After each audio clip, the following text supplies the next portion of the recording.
Here are some basic strategies for taking multiple choice exams. Read the question, but don't look at the possible answers. Cover them with your hand. Do you know the answer without looking? Think about it.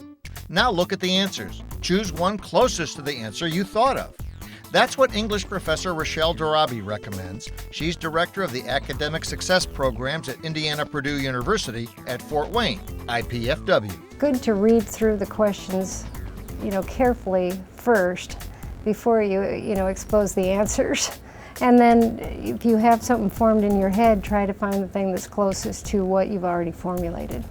If you have no clue what the answer is, then look for clues, suggests Greg Anderson, Reading Skills Specialist and Associate Director of the First Year Experience at IPFW.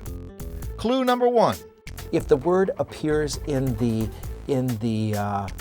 stem, which is the question part, and you see it down in the answer, look at it. There's a connection between it. Clue number 2. If there's a synonym in the stem and a synonym in the answer, look at it. There's a connection there. Clue number 3. If you see two answers that start in a similar way, pay attention to those two. Clue number 4. If you have 3 that start in a similar way but one that doesn't, pay attention to the one that doesn't. Clue number 5. If you see opposites, pay attention to the opposites. You have to be very careful in reading the wording, because sometimes it'll lead you astray. It looks like it's the right answer, but it's really worded in the negative. So be very careful. If you have 2 opposites, it's very likely one might be the correct answer. But check how the question is phrased. One of the hardest things as in a college level test is writing the test. It is so hard.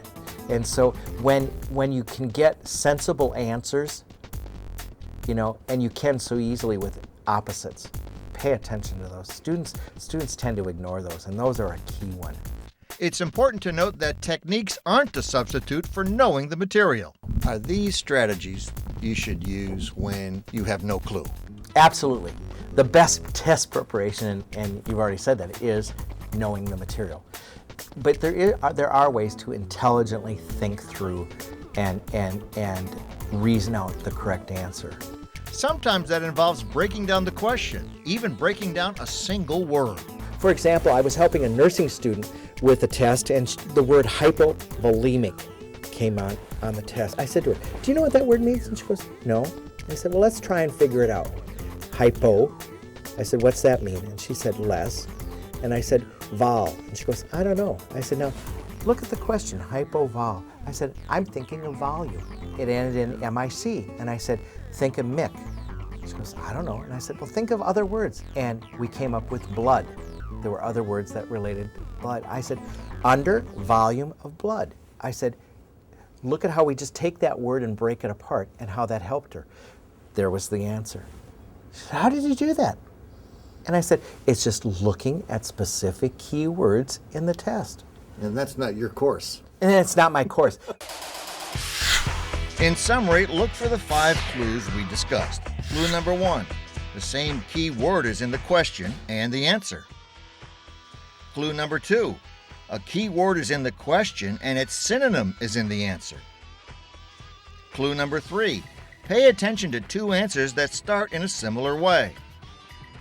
Clue number 4, if 3 of 4 possible answers are similar, pay attention to the one that's different.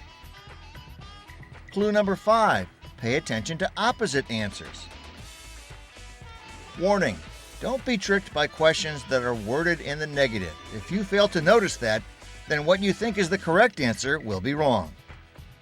Finally, break down terms. Remember the hypovolemic example? It's one way to figure out the correct answer when you don't understand a term.